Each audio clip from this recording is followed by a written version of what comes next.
నమస్తే కంట్రీ న్యూస్తో మీ మణిబాబు. వినూత్న రీతిలో మెడకు ఉరితాడు Samagra Shiksha contract outsourcing employees federation demand. Alluri Sitaramaraju జిల్లా Samagra Shiksha contract outsourcing employees federation JAC Alluri జిల్లా అధ్యక్షులు అనిల్ కుమార్, జనరల్ సెక్రటరీ విజయరాజు ఆధ్వర్యంలో డిసెంబర్ 20 నుంచి ఐటీడీఏ గేటు ఎదురున సమ్మె నిర్వహిస్తున్నారు.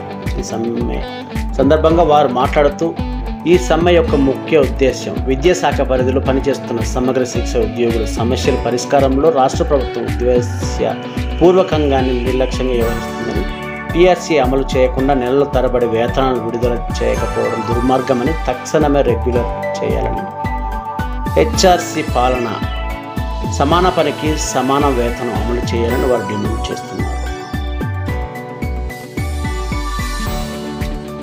ఉరితాళ్లను మా మెడలో బిగించుకుంటూ మా యొక్క నిరసన కార్యక్రమాన్ని తెలియజేస్తున్నాము.